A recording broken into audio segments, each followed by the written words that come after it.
Welcome to this episode of the Connecting Faith to Life podcast. I'm Trey Rhodes, the Connections Pastor at Northwood Baptist Church here in North Charleston, South Carolina. In just a few moments, our lead pastor, Dr. Tommy Metter, will be joining the conversation as well.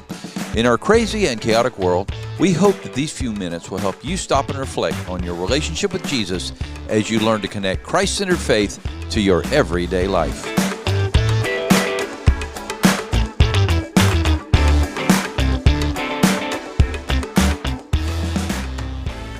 And we are on episode 235, if you're counting. And yes, that is new intro music. So, man. New year, new music. Had a little funk to it. I enjoyed that. Yeah, that's good. Of course, I like jazz, so that's kind of a jazz sort of a. I don't know. I just thought it was funk, time for a change. A little bit funk, I guess. 235 episodes. Sounds like what's the guy? I don't know. South Carolina, the Brown? James Brown. He was actually from Georgia, not South Carolina. Yeah, but he lived in South Carolina. He did, but from Augusta, Georgia. He's from my hometown, so you can't mess that up. The Godfather of Soul is from Augusta, Georgia. Augusta and Aiken mixed together all the time. No, they don't. So they, there's actually a statue of the Godfather of Soul in downtown Augusta. There you go. I remember Stacy and I had just started dating. We hadn't been dating very long, and we were... we lived in New Orleans at the time, and I convinced her to come to Augusta to meet my family, all that kind of stuff. And she came and met me on the weekend that James Brown died. Oh, my heavens. Wow. So Augusta became a crazy place when James Brown died because his funeral was right there in Augusta. And the news media was just going there, crazy. And it was a big deal. Michael Jackson. Yeah. He's dead now, too, but he came and paid his tribute to James Brown. It was a big deal. We all die. Eventually. It just happens. It happens. But yeah, he had some soul. He had a crazy life, and So in honor of James Brown, you did that, I guess. Is that where we're going with that? No. But yeah. There you go. All right. So your little James Brown history for you, an Augusta native. There you go. Well, episode 235. It's a new podcast, new year, new music, new all kind of good things. We're looking forward to God doing great things in the new year. And, one of the things that happens is we are on vacation, most of us in that time period, whether it's a day or two or whatever, but you just feel like you're out of swing. So, when you get back into the sink, you're like on fire. I mean, you are moving forward. You are doing everything you can. Yep. I was out till late last night just trying to catch up and all kind of things. So, it just happens. So, as that happens, I think that we need to understand that busy is not always a good thing, is it? How many people do you know, Trey, who come back from vacations saying, I need a vacation from my vacation? Oh, everybody I know. Everybody I know says that. We don't know how to vacate. No, we know how to go do, we're busy during our vacation. Yeah, that's right. We know how to go and do stuff somewhere else. We don't know how to vacate. I mean, I tell you, I felt like that. And the kids wear us out. Yeah, everything wears all us that, out. We went to New Orleans for Christmas, which is not a vacation. It's a visitation. We go to see our in-laws and outlaws and all that kind of stuff. And, Stacy's parents are creeping up in age. Stacy's dad is 88. Her mom is 89. So it's just they're getting that time of life where they need some more attention from us and all those kind of things. And we had some stressful events there we had to deal with. Like, it was not restful at all. I mean, it was a different kind of work that week. And so, we come back from vacations or holidays or whatever, and we don't feel rested. We don't feel like we had the opportunity to, especially Christmas, because it's just so crazy. Yeah. You had a pretty crazy Christmas, huh? No, you actually had quiet Christmas. No, because, Oh, well, you had... Yeah, we had a situation with my son-in-law, with who's physical doing injury. better, correct? He's kind of... Yeah, he's getting there. The doctor says encouraged. But the point is that this has been a Christmas where, a lot of things have just gone haywire. A lot of people have tough Christmases. Yeah, so it was a tough Christmas for all the way around for not just us. I mean, a lot of people. And, but there does come a point we have to say, okay, what do I do to get back to... I guess just normal living, instead of being over that's the the top. Thing, right? Like one of my goals for 2024, one of my goals starting in the middle of last year, I don't know how well I did with it. Like, I really want to slow down. Yeah. Like, I want to be, I don't want to slow down in the sense where I want to do less work or, not be productive and all those kinds of things. I want to continue to live a high-intensity life for the sake of the gospel, right? Yeah. Give my all for Jesus Christ. But at the same time, I want to enjoy life, and I want to enjoy my relationship with the Lord. And and oftentimes we can get so intense in the things of life that we don't have enough time to really slow down and to enjoy our relationship with the Lord, relationship with family, and all those kind of things. The things that are really important, the things that are going to last forever. My relationship with the Lord. And we get busy doing lots of good things, even good things for God. Yeah. But don't really know the God we're doing the good things for. Yeah. And so I really want to, Lord, really started to convict me, middle to the end of last year. And, I just need to do a better job of slowing down a bit and enjoying life. Not that I don't enjoy life, but being more intentional in making time for things that really do matter. And I think that's for all of us. Yeah. Like all of us need to slow down. In fact, some of you might be familiar with the name Dallas Willard. Yeah, he was very familiar. I read a couple of Dallas Willard books last year that I hadn't read in a long time. Reading through one again right now that our staff is going to read through that I hadn't read in a long time. But Dallas Willard was such a great thinker and really helpful as far as helping people to think through spiritual transformation, what it looks like to be fully conformed to the image of Christ. And one of the things he said is that the great enemy of spiritual life in our day is hurry. Wow. And he's That's right. true. He's absolutely right. The great enemy of spiritual life in our day is hurry. I mean, we live in a time that is unlike any other time because we are a more hurried people. I mean, you think back to biblical times, I don't think Abraham was really hurried. You know what I'm saying? Like, I mean, he did a lot, but he was waiting for a child, and he's 99 right, years like old. He wasn't really hurried. You know what I'm saying? Like he just he did his thing. He followed God, and I just took his time. I mean, think of the Bedouins. Wandering. Like that's very similar to what he would have been. That's not a very hurried lifestyle, right? Or you think about King David. Yeah. I mean, King David was a pretty important man. He had a big old kingdom to rule over, but still found some time to write a bunch of Psalms. Or, I mean, think about Solomon. He was pretty busy too, but found a lot of time to write thousands of Proverbs. I mean, so you think about these great biblical figures, like they seem to live an unhurried life. And you think about the greatest man to ever live, Jesus, who came to accomplish the greatest mission to ever be accomplished, right? To change the course of history through his death and resurrection. If you read through the Gospels, like his life doesn't seem very hurried. Yeah. It's intentional, but you think about all the times that Jesus was interrupted by people and embraced those interruptions. Yeah, he didn't say, I got to do something else, sorry. I mean, you think about just going through Samaria and meeting with the woman at the well and spending time talking and ministering to her, or when he was on the way to heal Jairus' daughter and was touched by that woman on the way and just takes the time to minister to her. Well, he should have been in a hurry to get to the other place, but he wasn't. He took his time. And so you think about Jesus, I mean, I think in a lot of ways he's the model of someone who is very intentional and unhurried, if you will. And you think about just the discipline of, Mark, the gospel writer, loves to point out to us that he was up very early in the morning and in prayer and spending time with his Father. Withdraw often. That's right, and so you think about Jesus living an unhurried life. And here we are in an American culture where you are looked down upon if you lived an unhurried life. Like, it is expected of us to be a busy people. We were in Japan this past summer, and you think it's crazy here. Like places like Japan, it's just as crazy, right? Like this hurried life of success and achievement, and you got to do, and we find ourselves just coming back from vacation, saying, I need a vacation for my vacation, or just stressed and anxious. And I mean, you think about the number of people in America that struggle with things that I think are byproducts of a busy lifestyle, right? You think about just some of the health issues we face, whether it's high stress or high blood pressure or obesity or whatever the case may be, in large part because we don't take the time to diet well. Yeah. Right? We're always eating fast stuff because we got to get to the next thing. Some of us can't remember. It's just reality, right? Some of us can't remember the last time we actually sat down at a dinner table at a home-cooked meal, right, that we sat and, lingered over. I mean, this is just we're just always on to the next thing. And so it affects our health. Some of us have terrible... Bless you. Excuse me. That was... I caught you. Bless you. We have terrible sleep habits. I mean, just all kinds of stuff that are, in a lot of ways, are the byproduct of a very hurried life. Yeah, I think that, we as a family made a determination that one of our disciplines, and it sounds strange, would be to eat dinner together every night. Yeah. Now, it doesn't always happen, but you have to at least make that commitment. Yeah, that's one of our goals, too. The nights we're home, we're eating dinner around the table and talking. I mean, you and can't no do it TV every on, time. all that kind of stuff. But, if we hit 4 or 5 times a week, we were happy. Yeah. And so, those are the type of things that you need to, if you have to discipline yourself to do it, do it. That's an important part of my children's growing up. They always remember the conversations around the table. That's right. It's important. It's important.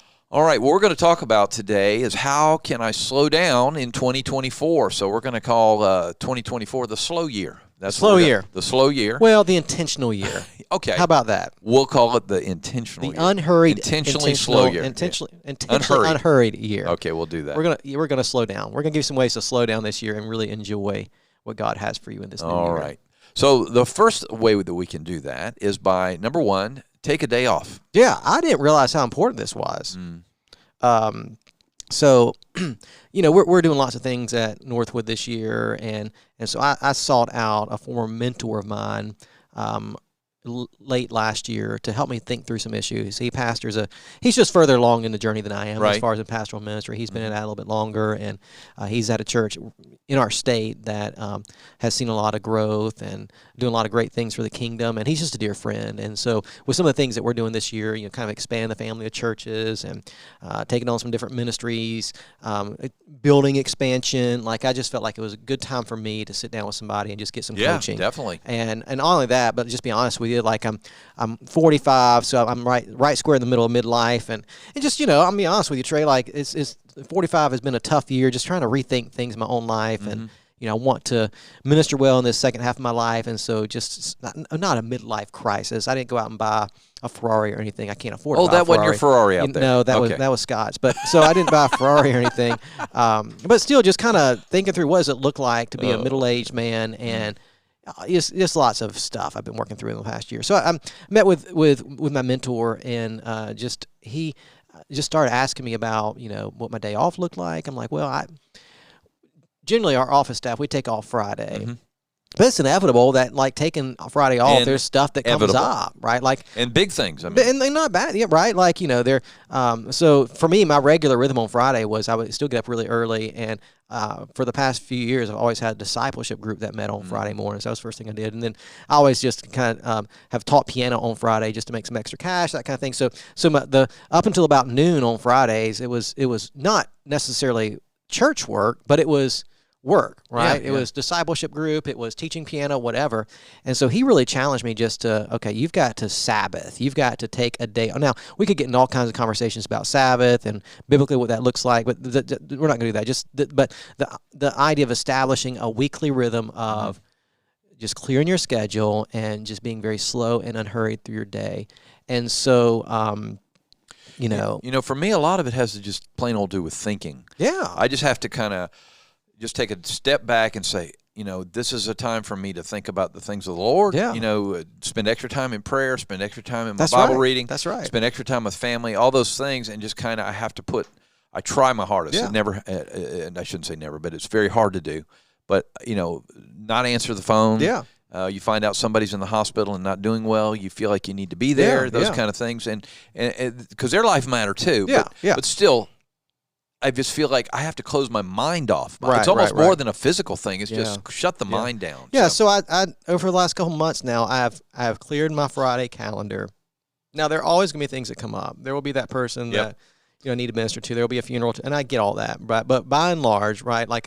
I've cleared my Friday calendar. And I can already tell, it's made a difference. I look forward to Friday and, having a little more time in the mornings. Seriously, are you still doing discipleship and then starting? Yeah, I'm still doing it, but not on Friday. Okay, I moved it to Monday morning. So now my Mondays are 12-hour days, but that's all right. Like me. So I'm doing on Mondays now, and I moved piano teaching to another night in the week. So I moved everything I could off of Friday to another day of the week. And, it made some longer days during the week. But not terribly, but it has given me that Friday back, and that's been really nice. And not just for extra Bible reading and prayer time, which certainly I do and is important, but just to do some things I don't normally get to do. Right, go play a little golf or go fishing or just things that I can do to be out and enjoy nature and enjoy God's creation. I mean, my boys are in school, my wife is working, so I mean, I get some solitude, which we'll talk about in a minute. I get some solitude, which is really good for my soul. You know, and I know not everybody can do that in the way that I do that or you do that, Trey, but just kind of thinking through what does it look like for you to have some uninterrupted time where you're not feeling the weight of all the stuff you got to do, right? Like this idea of Sabbathing, of resting is just really important. And I don't think, like, I know for me personally, like, I'm learning how to do it. I don't know how to do it, right? And I knew, like, towards the end of last year, I really don't know how to do this. And so I've read some more about Sabbathing and about just rest and stillness before the Lord, and I'm trying to put some things into practice, and it's been really, really helpful thus far. And so I'm really looking forward to this year and just really exploring what it looks like to have a day where I don't feel the rat race of life. Yeah, I think it's important. Yeah. For me, it's been a godsend. All my life, I've tried to. Typically, before I got here, it was Monday. Monday was our day off, you know, and I want to spend my worst day not in church. So, you know, my worst day is always tends to be Monday because you give out so much on Sunday. But the take a day off is so important. Yeah. So if you can figure that out, I think it's going to help you to figure out how to take a day off. It's going to look different for everybody. And so what I tell people is do what you can, not what you can't. So I can't do that. Okay, what can you do? That's right. All right. What does it look like for you? All right. Number 2. Turn off the noise, and this is a big one. So that's a big thing for the day off. Yeah, definitely. Right? But it's a big thing just for every day. I mean, because we live in a noisy culture, and media has really made it a lot louder because our lives are inundated from the time we get up to the time we go to bed. 24-hour news, by 24-hour news, the gadgets we have in our hands, our phones, and all that. I mean, it's a noisy world, and we're afraid if we turn off the noise, we're going to miss something. We have the old FOMO going on. Yeah, that's right. We've got FOMO. We're going to miss out on something, but the reality is you really don't, right? And so just figuring out ways in your days where you can take time to turn off the noise, where you can have some silence and even solitude. You know, for me, that Friday now of having some time to myself has been really helpful where, you know, that re-energizes me, I think, to engage my family well. By the time the afternoon gets around, I'm ready for them to come home. And so that really helps to have that time of just silence and solitude where, you know, I try not to be on the phone a whole lot on Fridays or what the case may be, but I've got to do a better job during the week of that as well. We try to do a good job during the week of the TV doesn't come on in the house. Until sometimes late in the evening when the boys are down, we'll turn on and watch. Sometimes we fall asleep. 8 o'clock, 8:30. We don't have the TV constantly going off on our. You know, I've got to do a better job in the evenings of not checking my phone so much. I mean, things like that. But just we need to do a better job of turning off the noise so that we can make room for things that matter, conversations and relationship building and thinking about the Lord and what He's doing in our lives. And like we've got to make room for that, and it's hard to make room for that when your life is constantly bombarded by the noise. And the reality is that many of us, and we live very noisy lives, and I think that's stressing us out. It's causing us to live this hurried life because it's just that one thing to the next, and I've got to hear the latest this, and I've got to see this, I've got to check this, and you just don't. You can chill out a little bit. Yeah, I think it's good. Kelly, her Sabbath is Saturday because, of course, she works 5 days a week. And then Sunday, you know, we know that Sunday is a work day. Yeah, it's a busy day. It's a busy day. It's a hard day for us. So Saturday she has to be very jealous with because she has to say, and so if I have things planned on Saturday, she says, but that's our day. That's the only day I have, you know. So, and what I'm trying to get at is it's important that we do it so that we are able to do that with those that we love as well. That's right. So turn off the noise. All right, number 3, go to bed earlier and get up earlier. This is really a big deal that I don't think many of us think about, right? Like oftentimes when I talk about people who don't have a regular time with the Lord, right? It's just because they're not using their time well. Yeah. Right. Yeah. And so years ago, you know, I made the decision to get up early, 5 o'clock in the morning early. Right. And I've been doing that for years. 6 is early for me, but anyway. Yeah. Well, for me, it's 5 o'clock. Yeah. You know, I go to bed about 9:30. And your kids, that's another And I have to because I've got kids in the house. Yeah. And so, you know, by the time, 6:30 rolls around, everybody's up. We're trying to get out the door. So I have about an hour to an hour, 20 minutes every morning that really is uninterrupted. Quiet time. Hudson usually gets about 5:45, but he's really good about getting himself ready and being quiet, so I don't feel like he's an interruption to my time whatsoever. But that's the time I use, right, to be with the Lord, to pray, to read. And man, I can't imagine not having that at this point in my life. Mm-hmm. Like, that is so rewarding and enriching for me, and really does help me to maintain my sanity. And so that's a commitment, right? That's a discipline. I intentionally go to bed early, and I intentionally get up early. And I'm telling you that because, talking about slowing down, right? That kind of stuff helps. Oh, yeah, definitely. I mean, I don't feel the rush when I get up in the morning of, I got to get out the door in 30 minutes. And I think most of us live that way. We wake up at the last minute trying to get things, together and run out the door, and don't have any time before we get out the door to reflect, to think, to pray, and just run all day long. And then stay up late at night, binge watching Netflix for 2 or 3 hours. And it's just not healthy, to be honest with you, right? Like, I cannot tell you the last show we binge watched. Like, we just don't do that, right? Like, if you do that, if you enjoy, I'm not, judging you for doing that. I mean, whatever. But I'm just saying, like, for us, like, that's just not what we do. Yeah. We enjoy entertainment, we enjoy whatever, but we try to put it in its proper place. Yeah, you have to. It's not going to consume my life for 3 hours a day. And so, spending that time with the family in the evening, and then going to bed early, and getting up early, like, it has, for me, over the years, like, that has been a game changer. I wasn't always good at that, but I feel like I've gotten pretty good at that early to bed, early to rise thing, and I can see the dividends that it's paying in my life. And so, listen, I get it. Some of you, your best hours are in the evening. I get that. Whatever. I know we've all got to figure out who we are and how we best operate. Things like that, yeah. But putting some intentional habits in place, I do think helps you to slow down. And really, you think about it, like, you can do that. You can go to bed earlier. You can. And you can get up earlier. Like, you can make that commitment and try it and just do it. I know for some of us it's a big step. It's hard.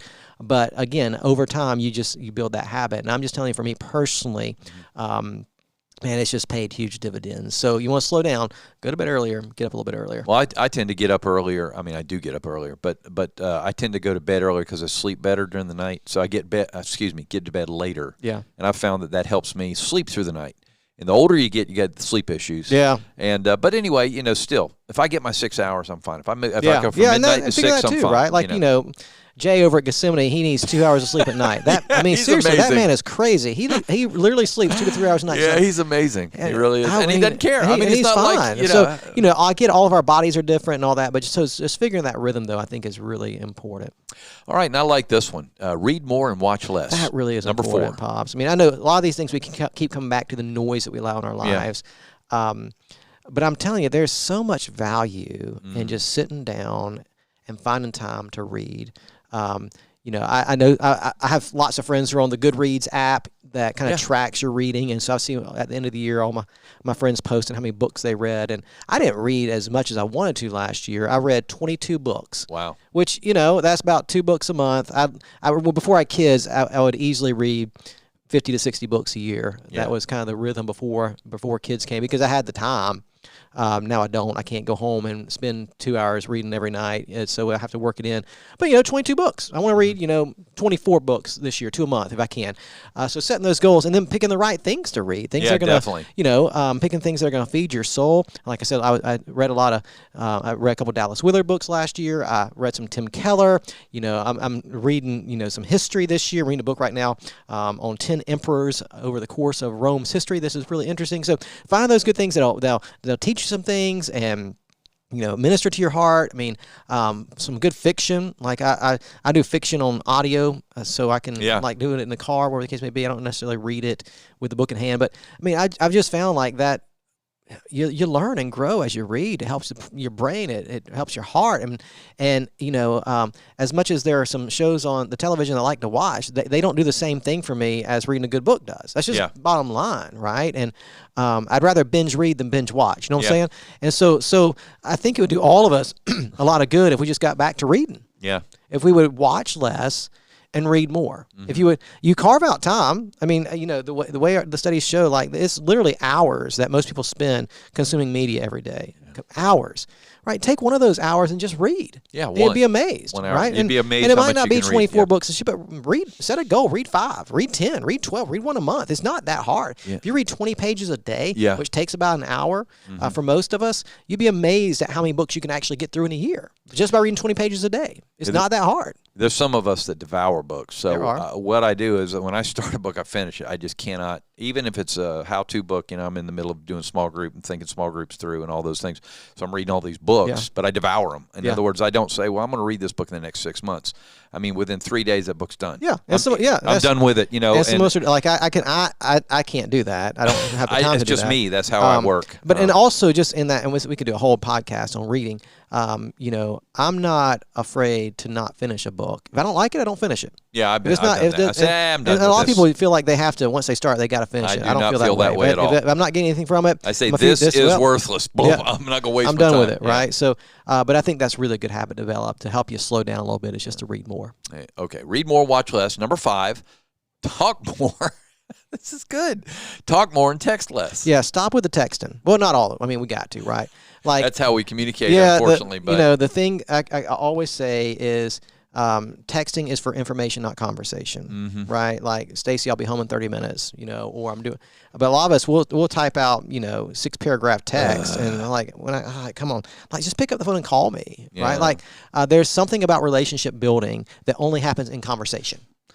And you can misunderstand writing so easily, especially text. That's what we're missing. Like we're in such a hurry that we don't take time to conversate. Now I think that's what's wrong with our culture is we've forgotten how to communicate, right? Like, and so all these conversations are happening over text, and feelings get hurt. We misunderstand. We don't see the tone of voice in a text, and all those kinds of things, and we're missing out on actually building relationships. And like turning the screen off, reading more, being around the dinner table, all those things, and just getting back to those basic habits of communication, I think are going to help you live a more unhurried life. Because after all, my goodness, like God has left us here on this earth to be in relationship with Him and relationship with others. You're so busy going to different places, to ball practice, to do this, to do that, and you've forgotten, like I've forgotten, like just how important it is to sit and talk, to build relationships through conversation. I need to do a better job of it. I get it, but I think we can all do a better job of texting less and talking more. Yeah, just because we talk about these things, by the way, that doesn't mean we have it all together. No, we're working, struggling through these things too. That's right. And so, I'm a talker, as you know. Yeah. That's one reason I'm where I am. You are. As connections pastor. So it's easy for me to talk now. We're talking to people that will literally sit at a dinner table and text each other back and forth. Yeah. That's and crazy. And you're going, this is a little strange. Yeah. For us, especially, I'm the younger end of the boomers, but it's just really strange because I just want to talk. Yeah. And Stacy called me out on that earlier this past year. Like Stacy and I have always had a strong marriage. And, yes. But every marriage goes through its seasons. Of course. And I was just so hurried last year that it was really affecting, the way I was communicating at home and all those kind of things. And I think I've made some progress. I think I've gotten better. But I was just so hurried, right? Like she called me out, like just. Thank God for wives that do, by the way. So I got this little marriage retreat booked, and I think, and I've made some real attempts to slow down because, I mean, even for me, like and it wasn't that I was texting her. It was just like I was just so hurried. Love you, hun. And so, so across just, the table. Taking that time in your marriage, your kids, definitely. just take time every day to spend some time talking. Amen. And it doesn't have to be deep conversation, but just catching up and letting the conversation go where it does, like that stuff just really, really matters. So talk more, text less. Kelly and I that's why we love our Saturdays, because what we do is we converse. As we're reading the Word of God together, we're going back and forth together, talking about what we're reading and what's going on. Then it brings other things up. So just use that. All right, number 6, use all your vacation time. Yeah, I've always been really bad about that too. How much, I'm always confused. I'm not a real good, I don't keep up vacation time. I have no idea what I have or when I've been. According to our personnel policy here at Northwood, you and I, because of our length of service, I think we both have 5 weeks of vacation a year. And there is no way I use 5 weeks. No, I mean, we take vacation time to go to New Orleans. I think we go 2 weeks a year. But using your vacation time, I remember. I hope that you especially, I'm just really burdened that you get out and do some things that you enjoy doing. Take a week to go fishing. Take a week to go play golf. Well, good luck. We'll see. I'm gonna try better. Because I remember years ago when I was at another church, it was a stressful time of ministry, and I took 2 weeks vacation at once instead of taking 1 week. Then another week I took 2 weeks vacation. It was great, right? Because what studies tend to show is when you vacate, right?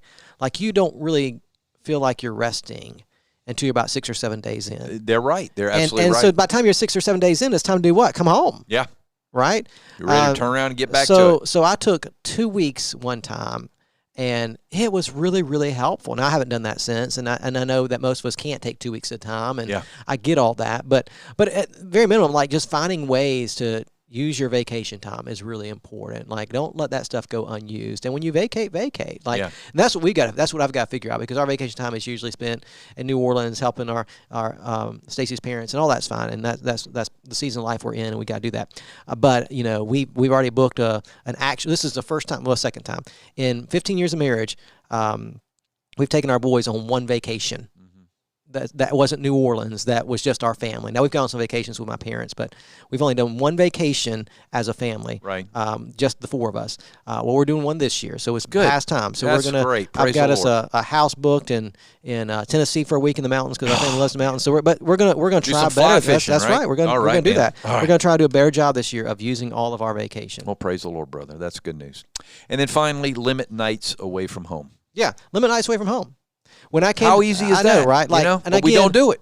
It's tough. Like, I know my boys are really involved in sports, and we're in church. So we're in a season of life over the next few months where it's going to be difficult to limit nights away from home. Springs are tough. Yeah. When I came to Northwood, what I told our pastor search team that hired me was, Northwood has 3 nights a week, and that's it. Yeah. The rest of the nights I'm going to be home. Right. And I've tried to live by that, because I don't want my boys growing up with daddy not being home in the evenings, right? And they will remember when you weren't there. That's right. So, believe me. So I told our pastor search team, you've got my Wednesday nights, obviously. Yeah. My Sunday nights, because a lot of times we'll do ministry on Sunday nights here. Yeah, definitely. And I'll give you one more night a week. Yeah. But other than that, I'm going to be at home, with my family. And that's been really good, because that gives us time to sit around the table and have dinner together, which is really important in our home, with the TV off, with all that kind of stuff, where we can sit and, it's not always I do want to bring two things together here. Cut the TV off during dinner. That really does help. I'm telling you, people have. Okay, this is a pet peeve of mine. Go ahead. Yeah, but that those nights at home just are really important, and just being going out and throwing the ball, whatever. And so, if you can find a way to limit nights away from home and spend more nights at home with your family, just doing things as a family, I think that's really going to help you to slow down in 2024. Amen, Pastor. Well, okay, we've talked about all this, but let's just hone it down. Where can they start? Where do we start? Okay, I'm just super busy. I'm struggling with this, but I need to get started. How do they do it? Yeah, well, it starts with intentional commitment. Okay. Like, you've got to determine. Like, for me, I felt like last year I was getting to a moment of crisis. Like, if I don't change something, like, the next few years probably aren't going to be what I want them to be. So I think it's just an intentional commitment. Like, and telling yourself, right, like, it's okay to slow down. Mm-hmm. God wants this for you. He wants you to rest. He wants you to spend time with Him. He wants you to focus on the things that matter. Don't listen to the American culture. It's lying to you. It is. Because the American culture is telling you that busier is better. It's not. It's exactly what they say. Right? What's better is that unhurried pace of life that's focused on the things that matter, knowing God and living for His kingdom and being led by the Spirit. That's what's better. So you've got to make the intentional commitment to pursue what's better. Amen. Pastor, thank you for this. I think it's been very beneficial as we start this new year. And as we do, why don't you close us down and get us ready for next week? Yeah, I hope this has been helpful for you today. And if it has been helpful for you, go ahead and hit that subscribe button. Have new content delivered to your device every single week. Leave us a 5-star review. That helps us get word out about our podcast. And as always, we hope today's episode has helped you connect faith to life.